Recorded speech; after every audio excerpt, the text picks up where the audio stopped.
Welcome back to the FW Word, part 2 on Universal Basic Income. We'll start with your comments from chat, where I asked you whether it's a good idea based on what you've heard so far. Let's have a look, see what people have been saying. If you get a universal income, says Slice, but can only spend it on food and shelter, what happens to the price of food and shelter? No one else is now competing for your money. It's a fair point. Yeah. There wouldn't be such a high obesity rate here in the US. I never understood why junk food is cheaper than actual healthy food, says Dragon Warrior. That's a very good point. I mean, it is more prolific in the US, but it's certainly the case that we have a lot of that in the UK.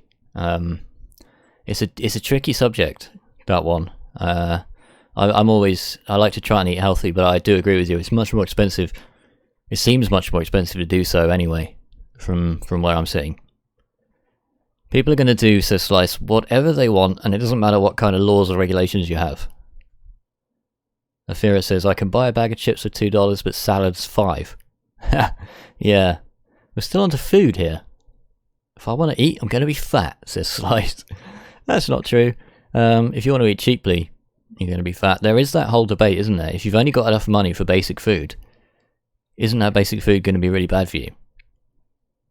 The way it currently works. This is the dog, by the way. He's just over there, behind the microphone stand. In case you're wondering what that strange protrusion is from my shoulder. I drink soda like it's water, says Dragon Warrior, and eat junk food all day. The UK is considering a sugar tax, says Mulhernator. Tax on sugary soda pops and sweets and stuff. I'm big into freedom. Like, I think people should be free to do whatever they want.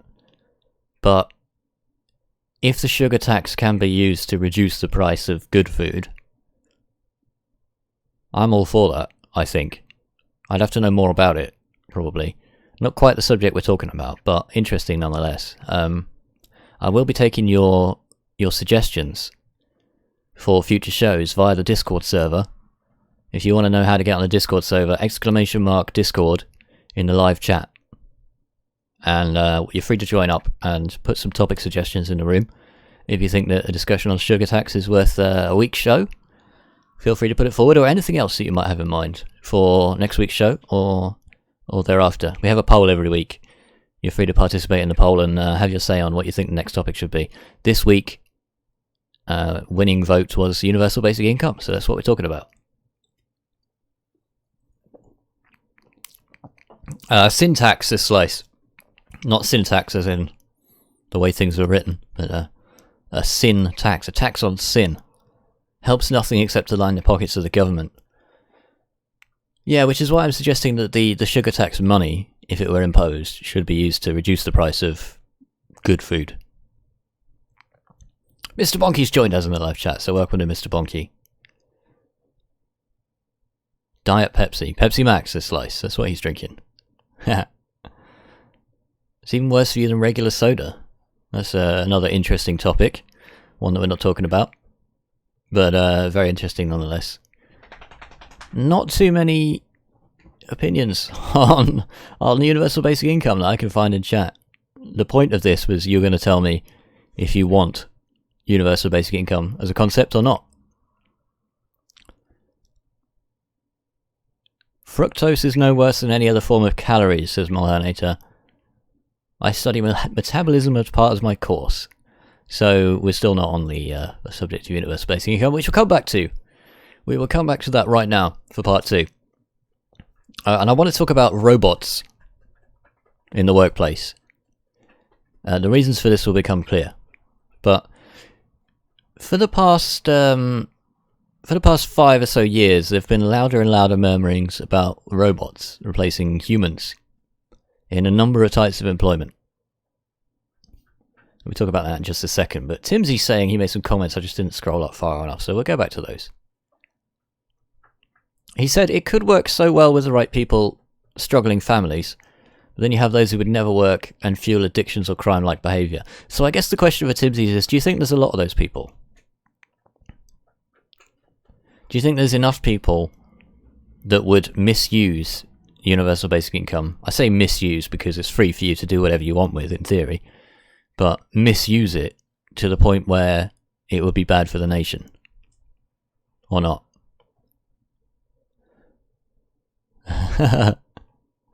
Yep, it's true, Slice. I've offered my opinion, he says, and you've simply read it, not refuted it or offered any counterpoints. It's true.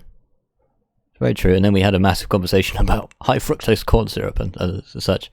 I honestly couldn't fault your opinion there, or comment on it in any way. So I just kind of skipped past it and hoped you wouldn't notice, but you're more astute than that. Honestly, there are people who would abuse it, says Slice, and they would outweigh the people genuinely struggling. Interesting. Okay. We'll come on to that in a bit as well. So as technology advances, it becomes much more likely that robots will be able to do the jobs of lesser skilled workers, and robots are much cheaper to run and maintain than paying for a human worker. A human worker requires a minimum wage, preferably more than a minimum wage, and robots don't require any kind of wage. They just require upkeep and initial purchase until Skynet comes along, of course. Autonomous vehicles. I mean, at this stage they look almost certain to arrive at some point in the coming decades. In fact, the US Bureau of Labor Statistics, it's quite a mouthful, they put transportation workers at 3% of all workers in the US. So 3 in every 100 people works in transportation. Which means that if we completely replace US deliveries with robots, autonomous vehicles, and taxis, that kind of thing, autonomous trains, perhaps, it could mean up to 3% of all workers in the United States are out of a job. So you get 100 people in a room, 3 of those people will be out of a job straight away. Like that. How does that make you feel? In 2010, the White House issued a report that stated they believed 83% of all workers on less than $20 an hour would eventually lose their job to a machine. 83%. So think about that now. If you earn less than $20 an hour, the White House reckons, and this isn't Trump's White House, this is the White House of 2010 under Obama, reckons that you're 83% likely to be replaced by a machine at some point in the future. And what do you think of that? Slice says, I don't consider myself a particularly lazy person. I take great pride in my job. But I'd absolutely quit in a heartbeat if my life didn't depend on it. Yeah, what would you do with your time instead, apart from raise kids, Slice?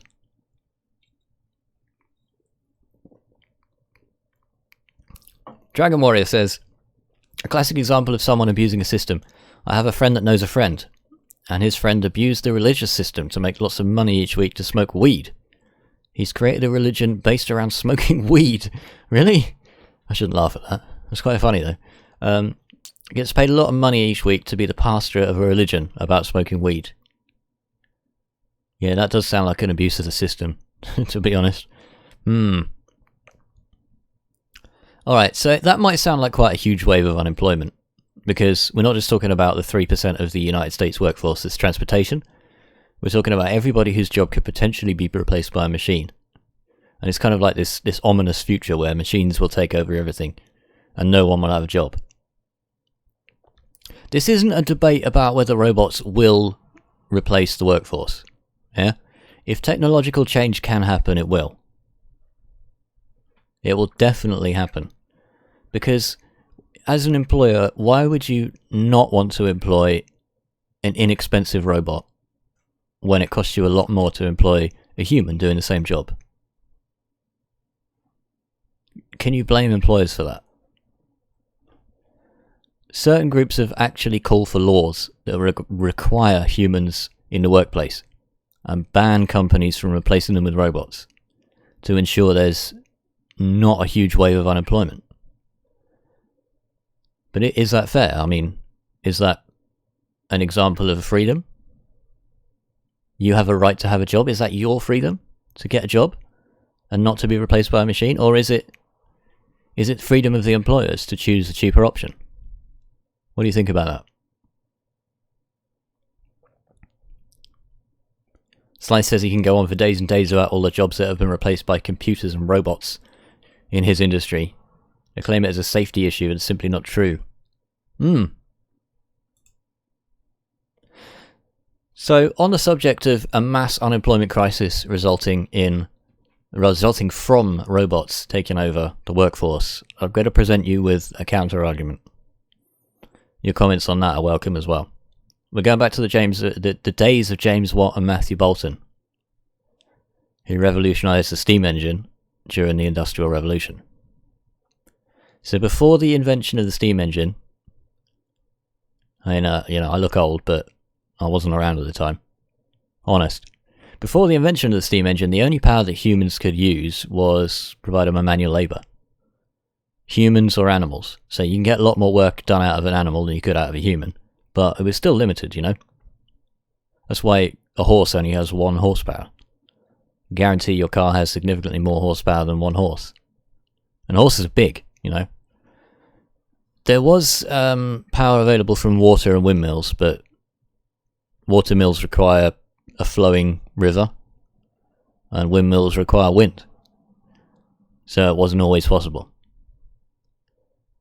There was a huge change in the Industrial Revolution because it enabled machines to perform a lot of the jobs that humans were doing by hand, and a lot faster.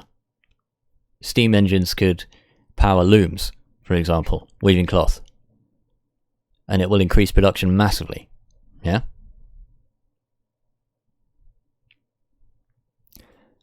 A lot of people at the time feared for their livelihoods. The machines are going to come along and take all of our jobs. We're not going to have any work. We should all be able to work, do things by hand, even though there are machines available that can do the work for a lot cheaper. In the end, there was no mass unemployment crisis. The machines did the opposite of what people at the time were expecting.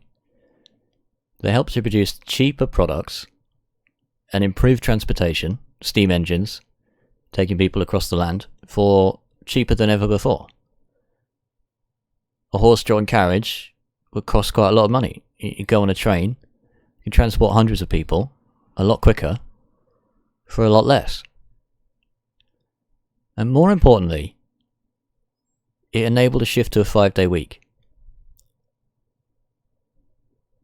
So before that, most people would have needed to work all of the available hours. So people would have worked 6 days a week.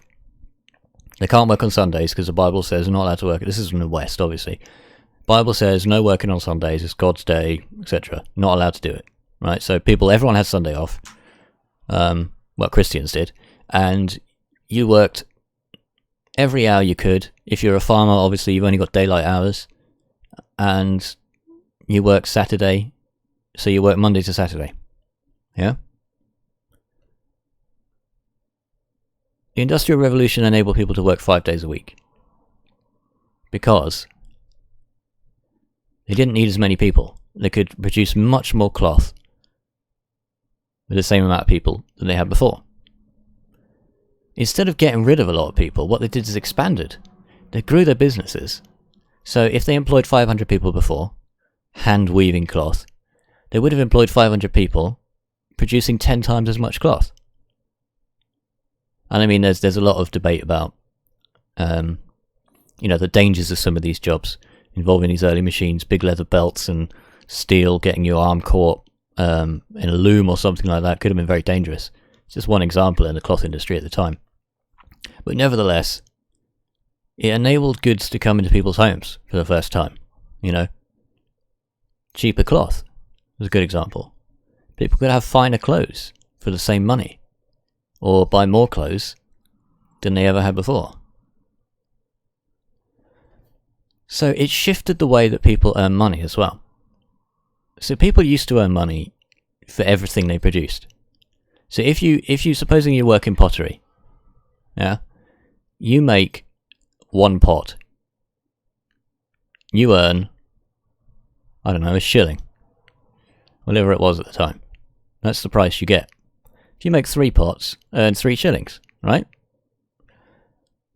With a factory culture that grew up in the Industrial Revolution, yeah? What this enabled people to do, or employers to do, was pay people per hour. So if you work a 12-hour shift, you will get this much money. We'll pay you this much for every hour that you work, regardless of how much you make. And this was because the machines were basically controlling the level of output. Yeah? Some people could make pots very quickly. Some people made pots very slowly.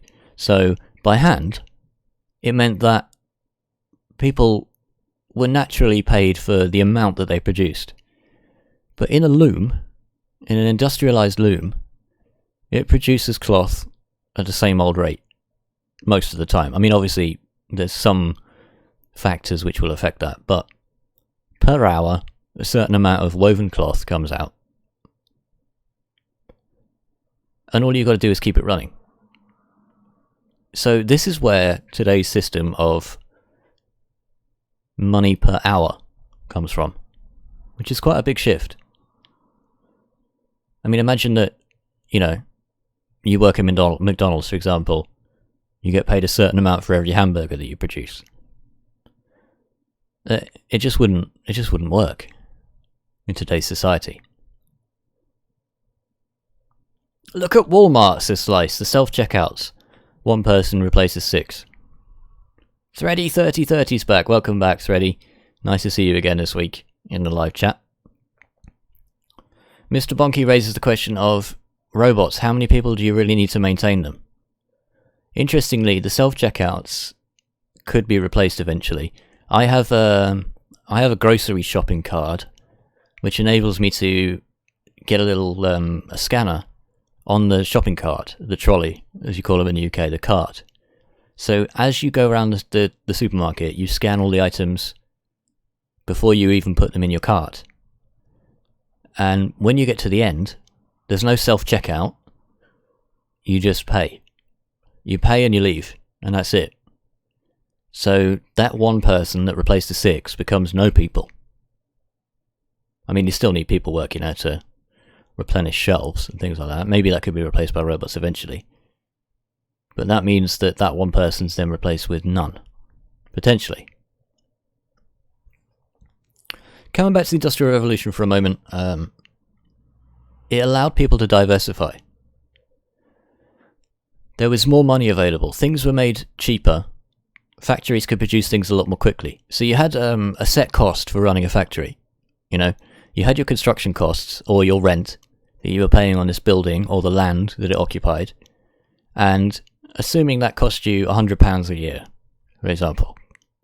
If you can only produce 2 miles of cloth in a year, that cost has to be offset against the cost of running the business. If you can then produce on the same bit of land, you can produce 20 miles of cloth instead, in the same amount of time, you get a much higher profit out of that. So it enables businesses to pay more money to the same people.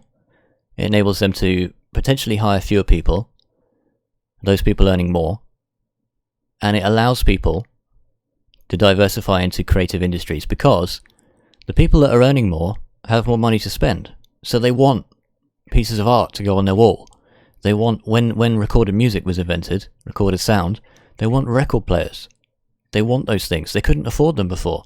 So nobody was making, well, not a lot of people were making music. Not a lot of people were painters reproducing famous works of art for people's households.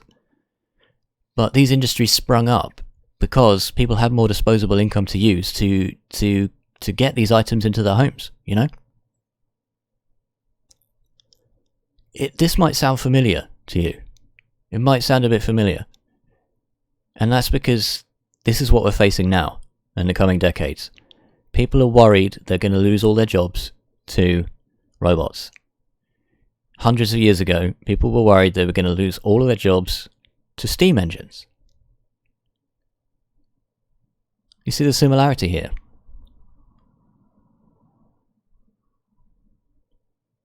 What if, here's a thought for you, what if instead of causing a mass unemployment crisis, The robotic revolution, as I would call it, enables businesses to make more money, produce more goods, and sell those goods more cheaply.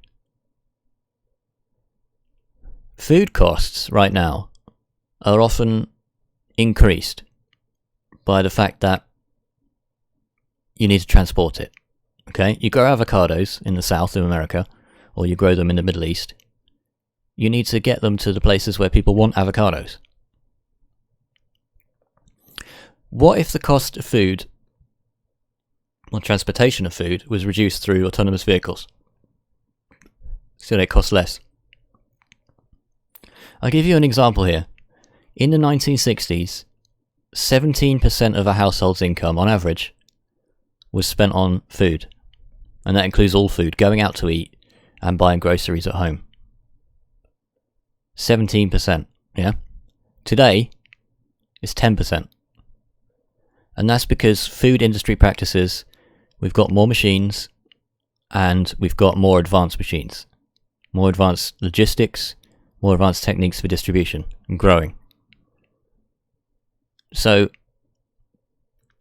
after food, in the 1960s, the household only had 83% of their income. Now they've got 90% of their income. That means more money in people's pockets. That means more spending in other industries. You know, you can go out and buy that Xbox. You couldn't in the 60s because no one had invented an Xbox. But if they had, you wouldn't have been able to buy it because you were spending all that money on food, right? What if in the future, the robotic revolution, as I'm calling it, could cause annual sort of household income on food to drop below 10, maybe 8%, 5%? I'm glad you asked about where the hell I pulled that figure from, Slice. Do you know what? That's one of the ones that I didn't actually record the source of. I'll have to get back to you on that one. Don't have it to hand. I normally write down the sources of this information because it's a very valid point to ask for sources. Fake news and all that. But I will dig that one out. I'm very meticulous when it comes to providing sources on this information. Slice says if I only spent 10% of my monthly income on food, I only spend about $500 a month on food. You're saying you spend more than $500 a month on food? Really?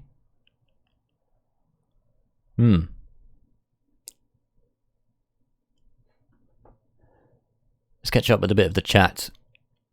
What will other people work as if they don't have their jobs, if their jobs are replaced? Says Mr. Bonky. That's a good question. Thready says they're actually creating a grocery store where you grab things off the shelf and motion sensor will trigger and it will charge. Yes, I've heard of this. Amazon, is it called Amazon Go or something? Amazon Local? Something like that? And there's a scanner in the entrance to identify you and it just charges you immediately. Yeah. There only be around 2 to 3 employees to restock. Afira says, who will have enough extra money for fancy food like avocados? I love avocados. Brilliant. There are 5 of us, says Afira. Yeah. So, I mean, that is a choice you've made. Not having a go at all in any way, but if you spend more than 10% of your income, it is, you know, kids are expensive. Not gonna lie. They are expensive. I'm not talking from experience, but talking from anecdotal evidence. Okay, so Dragon Warrior says, when it was me and my sisters and brothers, there was 7 of us living together. We spend about $1,000 or more a month on groceries. Yeah, that seems extreme. Wow. That is a lot.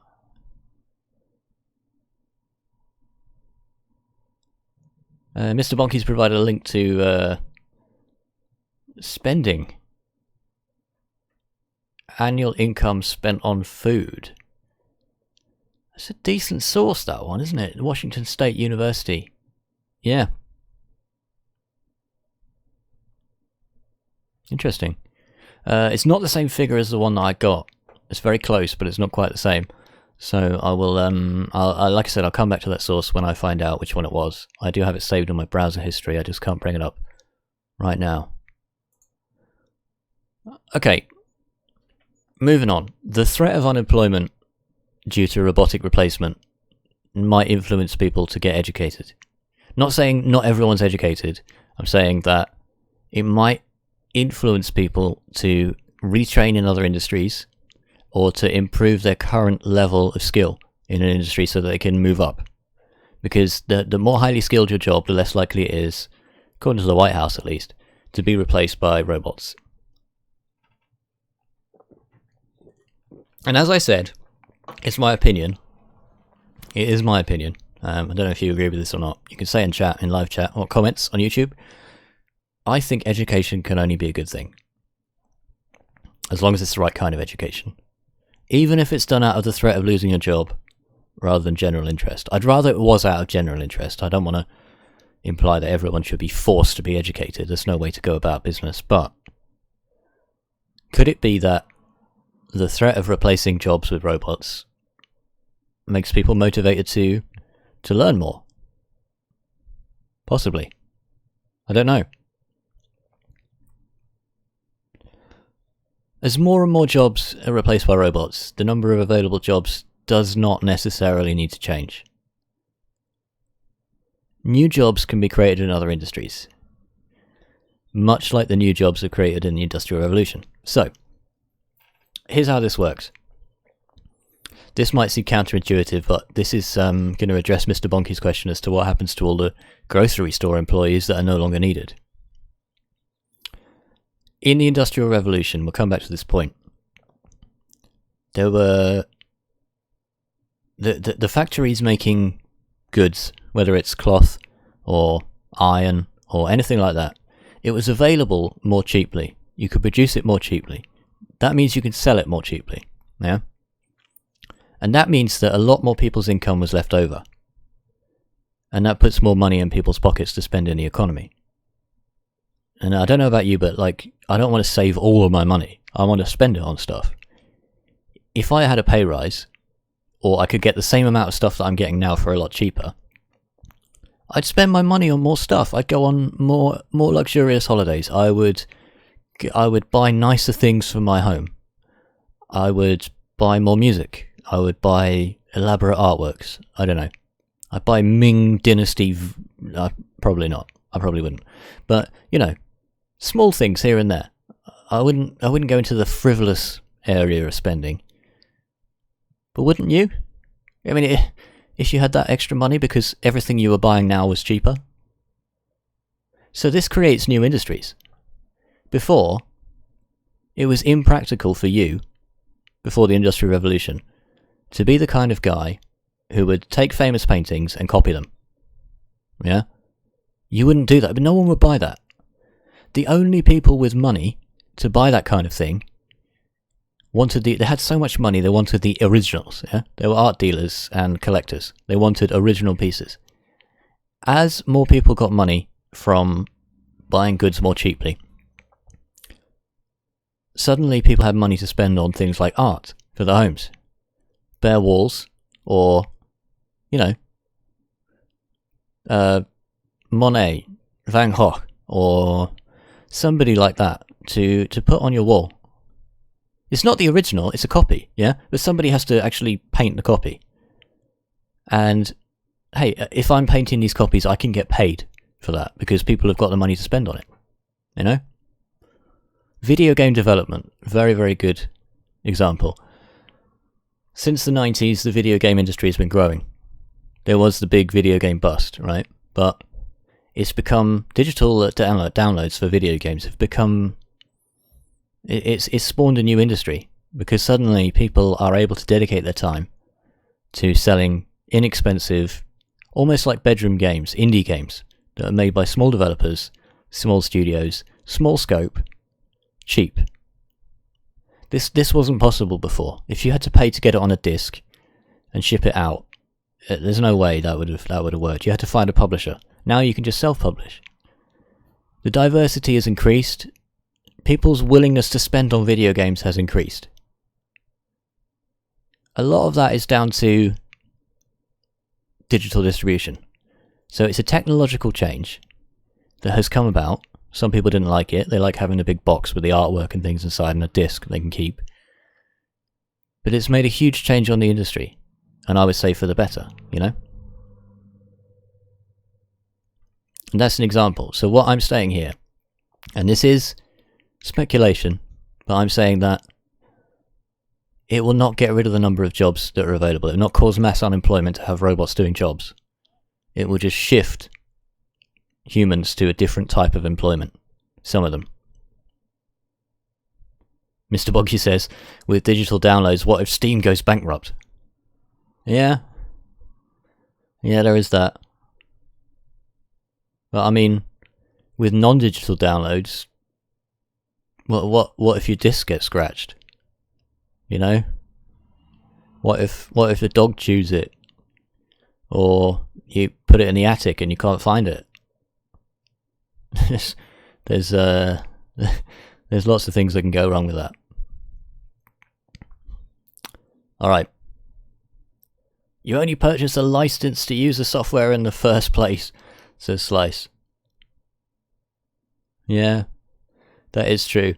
You guys are really cynical. You know that in the live chat. I'm just scrolling up.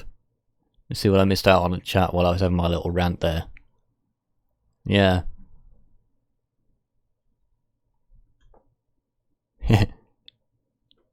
Alright. Here's another factor you need to consider. It's in the interests of any government to keep unemployment at a certain level. That level is stable, low unemployment, but non-zero, okay? If there's no unemployment, if everybody in an economy has a job, businesses will find it hard to get new workers. If I'm an employer and everybody already has a job, and I'm not happy with the employees that I have, where am I going to get other ones from? I'm going to have to poach them from somewhere, and they're going to be more expensive because they're going to want a higher salary to leave their current job. That causes inflation.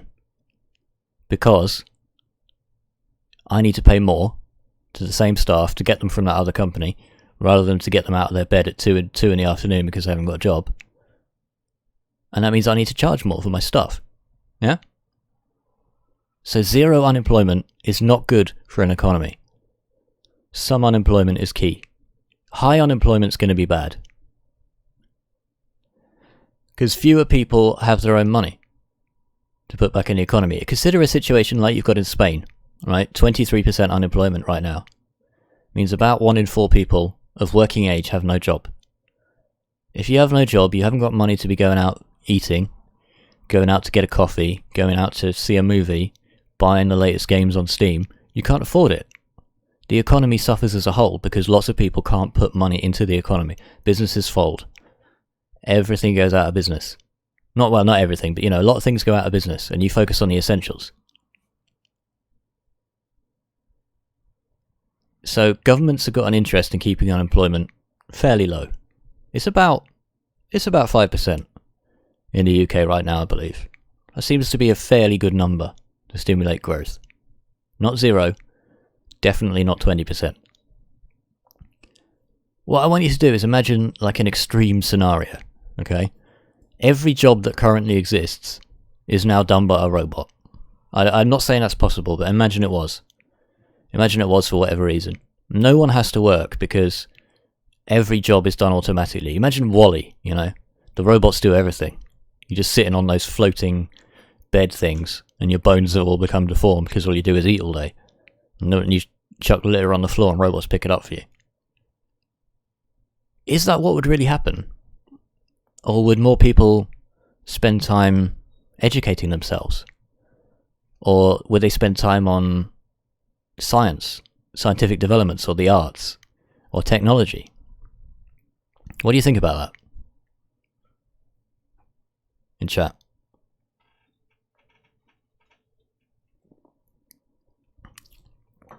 I'm not saying this can happen. It's an extrapolation of what might happen. I'm saying that robots probably will replace some jobs, could replace a lot of jobs possibly, probably won't replace all jobs. Some things will still require a human. I'm interested to know, though, what would you do if robots had replaced all jobs? All your food, all your accommodation, everything was free, you could have whatever you wanted for free, and there was loads of everything. Mulhernator says some people would choose science, some would choose inactivity, some would go to the gym, some would party a lot. Slice says, personally the only purpose of educating myself is directly related to earning potential. I wouldn't and don't study recreationally. I'm back to Mulhernator, who says, people would just have more time to do what a lot would already do. And he says that he does study for the sake of learning. Mr. Bonky says if I could have everything I wanted for free, I would probably lose my will to live. And that's another key point. We'll put some of these on the screen.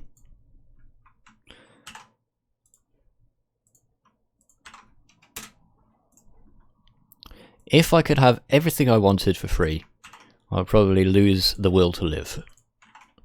That's kind of a depressing sort of way of looking at it, isn't it? I like to learn out of a curiosity, says Mulhernator. I think some people have this naturally. I'd say I'm on your side with that one. I would do that. So it's kind of like all three levels of the scale. On the one hand, Mulhernator's advocating more education. If we didn't have to work, he'd be educating himself. Slice would be like, I don't really want to educate myself. I just do stuff I want to do. And Mr. Bonky's like, got no will to live now. Everything's free. So, three sides of the same coin. Yeah. What if the robotic revolution means that we only need to work 4 days a week instead of the standard 5 days? Everything's so much cheaper. Food is cheaper.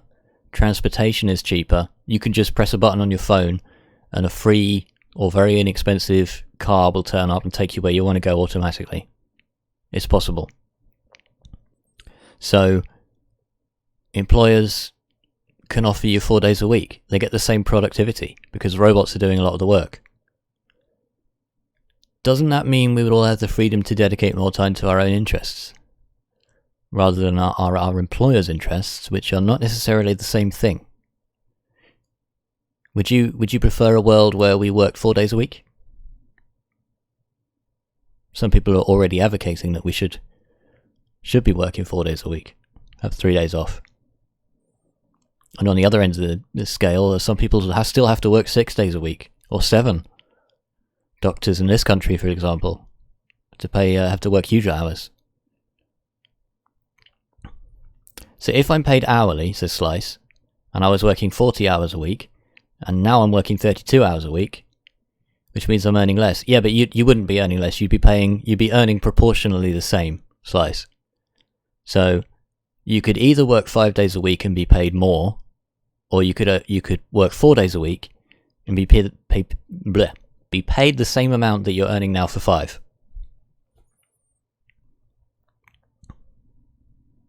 I prefer a world where I have to work 0 days a week. Mr. Bonky says, I prefer a world where we work 5 days a week. Be interested to know why. And you're calling it a fantasy world, Slice. Is it? I mean, we've already gone from 6-day weeks to 5-day weeks. Due to technological advances. Why couldn't we go from 5 to 4? I mean, Google was famous for its 10% time, wasn't it?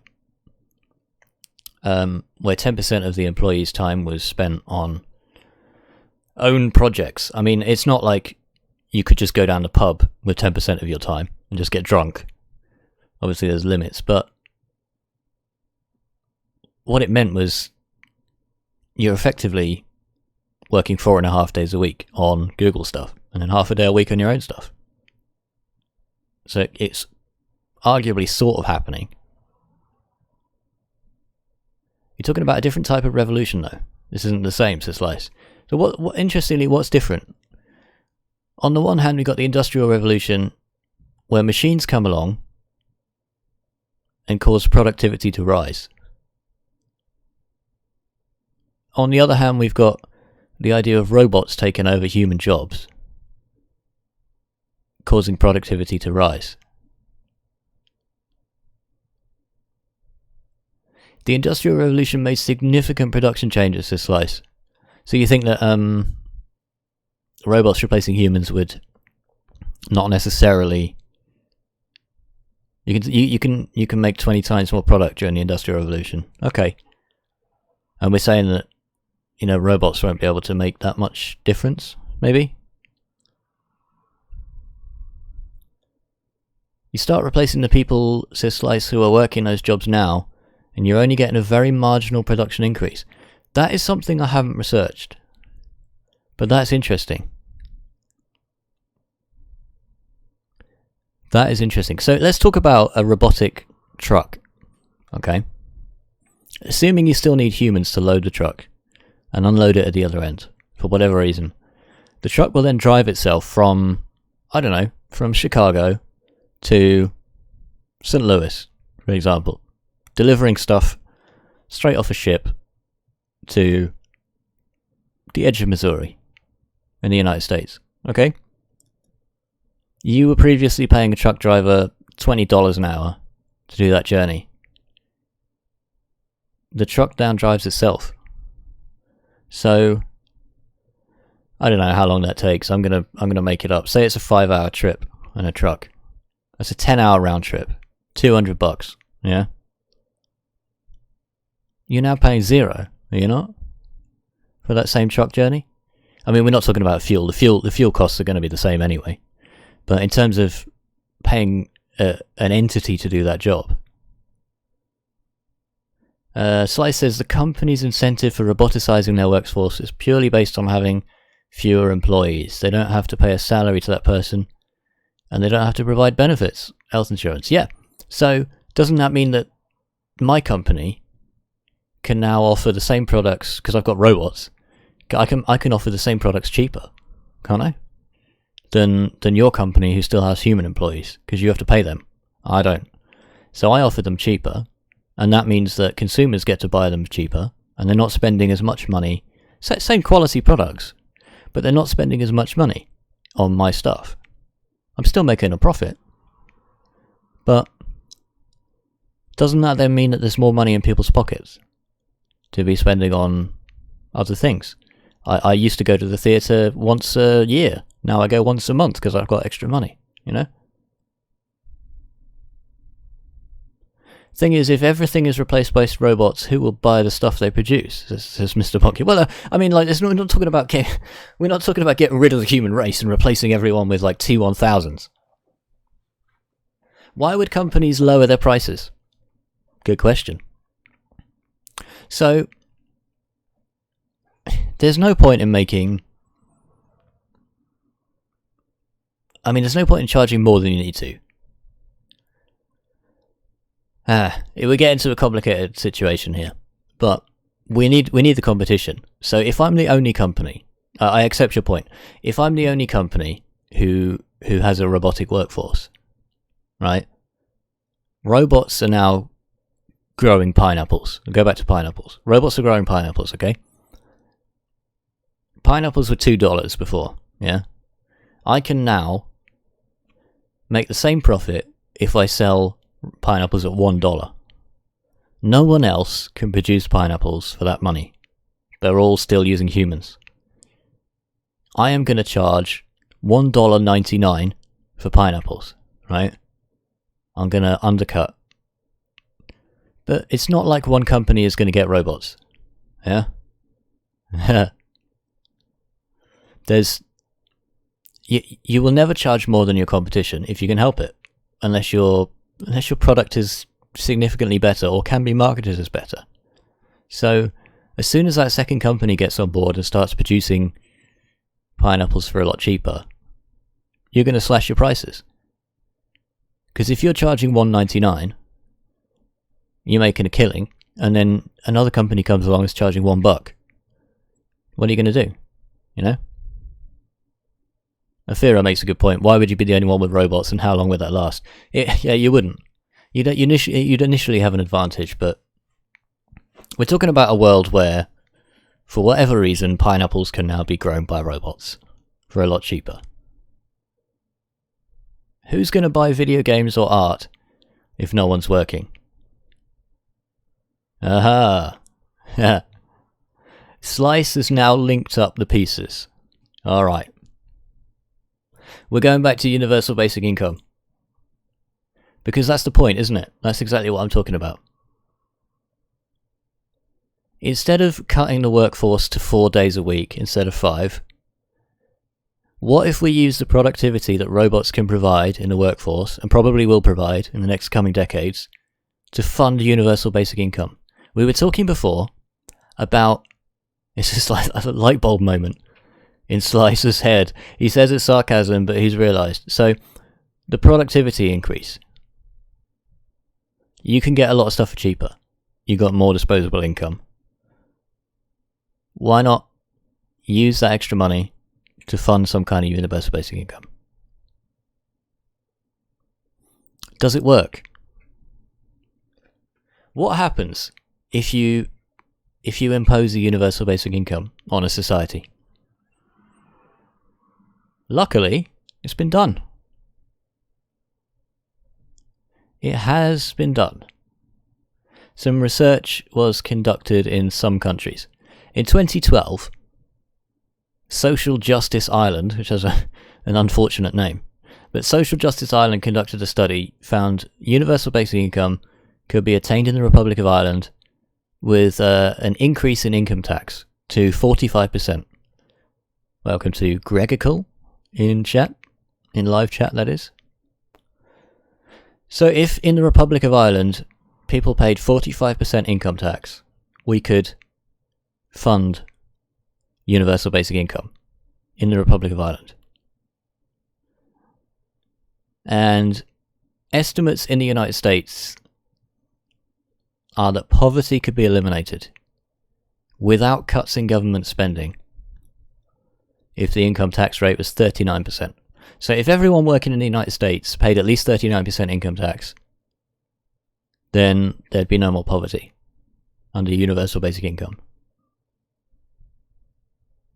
Is this some sort of late April Fool's prank? Says Slice. Okay, that sounds pretty expensive to me, yeah? Income tax in the UK is 20%. So if you're talking about increasing it to 39 or 45, that's a big increase, yeah? I admit, that is a big increase. Nearly half my income, so someone else can freeload.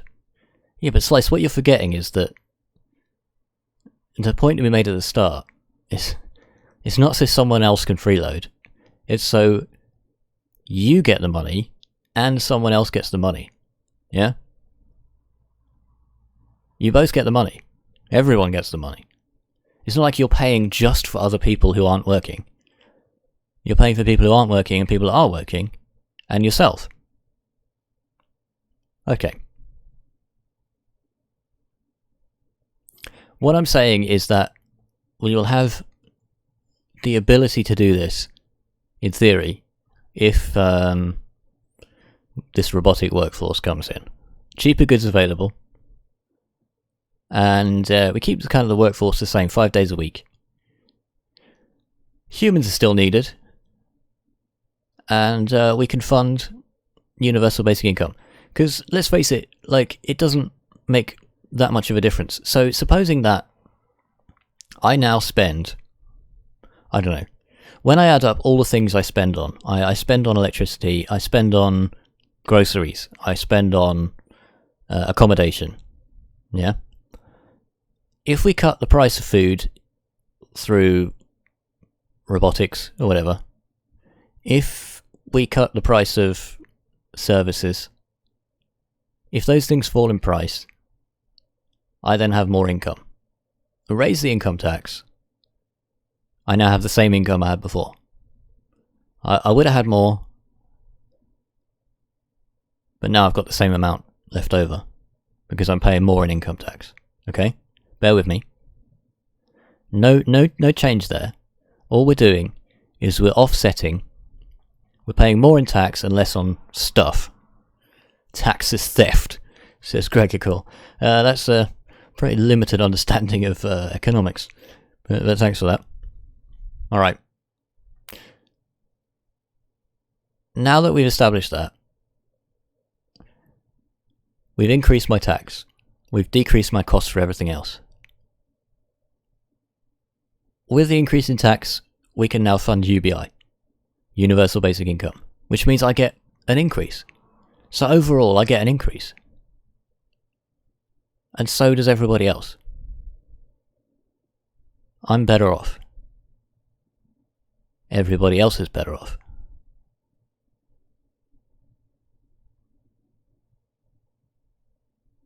Do you think that would work? Does it work? In the 1970s, there was a program called Mincome in Canada. It was conducted in Winnipeg and rural Manitoba, in which a number of people were given basic income. So it's kind of like a limited scale version of what we're talking about here. The study concluded that, in general, working hours decreased. Amongst those who experienced a decrease or chose to have a decrease in working hours, this was pregnant mothers and teens. And teens tended to spend more time on education. And overall, interestingly, the health of everybody that participated, on average, increased. So, it confirms some of what we were suspecting in the negative section of this, that it does result in people working less. It makes people healthier, according to this study, and it means that people focus more on education.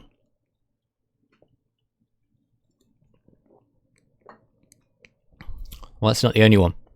There have been a number of studies. I'll let you look up some of the other studies in your own time, but I will focus on a larger study that was conducted in India in 2010. It was concentrated around 20 villages in Madhya Pradesh. Now, there were control groups in this study. So, some were given a basic income, others weren't, but the whole of these group of people were studied. It found that among basic income earners, they spend more on food. They spend more on healthcare. They tripled the amount of time they spent in school. School performance was increased in 2/3 of the people that they had in the basic income group. Personal savings of those who participated in basic income tripled. And the number of new business startups doubled. Some of the more interesting conclusions. Societal involvement of the disabled was increased, the study concluded. So it enabled disabled people to participate in society more fully. And there was no change in what we call frivolous spending. So people wasting money on, say wasting, but alcohol, drugs, stuff people don't really need to survive, or improve their lives. This might be biased. I mean, the study might have been written by somebody who really wanted universal basic income. I don't know. It's not clear from reading about it. All right, so it's worth bearing that in mind. But of those two studies, it doesn't seem to be a downside. In these studies, asked Slice, what is the population level and income level of the area? And how did the crime, drug use, etc. compare before and after? Unclear. Good questions. Very good questions. I will leave you to read those studies. And I might look that up afterwards, in fact. I couldn't read the entire study in preparation for this, unfortunately. I will admit that. I haven't read the entire study. I've read the synopsis to get an overall view of these two studies. And there are loads of studies on this. Not enough on a large enough scale to make some conclusions about what would happen if we implemented it on a country-wide basis. Yeah, you could call Slice a cynic. I guess you could say that taxation is extortion rather than theft, says Gregor. So here's a question. Who defends your country?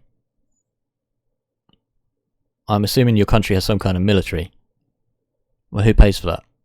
No tax? Why should anyone defend your country if they don't get paid for it? Is it still theft when people are fighting on behalf of your life in another country to stop you from being invaded? Does that sound like theft? Interesting. Discuss.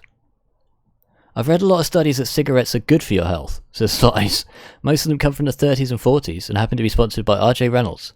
But hey, I read the studies. And the Flintstones used to advertise cigarettes, so they've got to be good, right?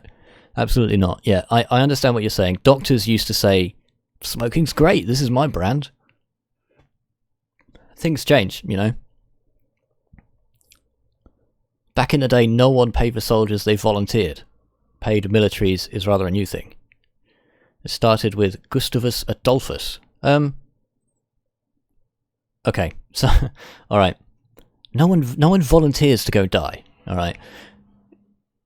A long time ago, we're getting slightly off topic here, a long time ago people under this dude called Urban volunteered to go fight because all of their sins would be absolved, They'd get pardons in the name of Christianity. That's an example. That was a long time ago. In more recent times, people would have fought in an army because of the plunder. You go marauding across France as the British army, the English army it would have been at the time. You just take whatever you find, if you win.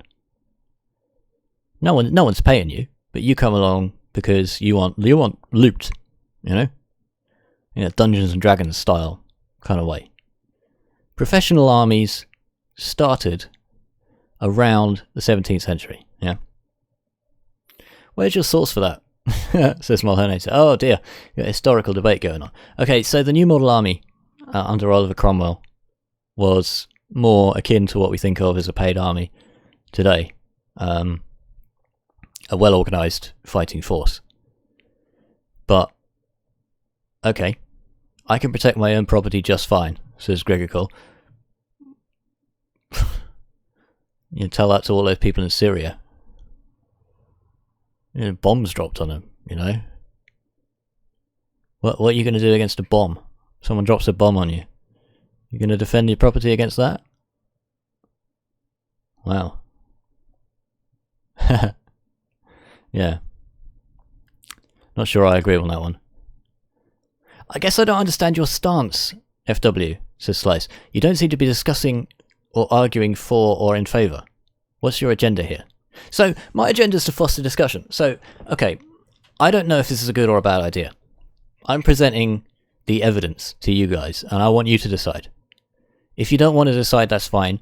But if you're presenting arguments only on one side, I will contest those arguments. If you're raising good points on both sides, I think I'm just going to facilitate those points. And that's really been my objective here. I want to explore the issue. I don't want to tell you this is right. I love universal basic income. And I don't want to tell you this is terrible. Universal basic income stupid. Right? I want to enable a discussion. I want you to think more about this kind of stuff. Yeah? And I hope that's what you've done. Because we're going to draw this to a close right here. I have to congratulate everyone in the live chat for making it another great discussion. There's been none of this kind of stuff. No personal attacks. What's the opposite of civil? No uncivility, I suppose. And everyone has pretty much disagreed politely when they're disagreeing. I've got to thank you guys once again. Thanks for the follow. Timsies. And as always, I will leave you to decide on today's topic based on the discussions we've had and the points that I presented. But next week's topic is open for debate. If you want to suggest a topic, then please join the Discord server, !Discord in chat. We'll reveal what that is to you, and suggest it. Otherwise, I'll be putting together a poll out of all the topics that I think are interesting. And you're free to vote on that poll. Check out the Facebook, check out Twitter, and there'll be links to the poll there. We had the poll last week. That's how we came across universal basic income as today's topic. And I've had great fun with that one. I hope you guys have too. And make sure that you have a vote, have your say on what next week's topic is going to be. Thank you so much for tuning in. And I'll see you on the next one.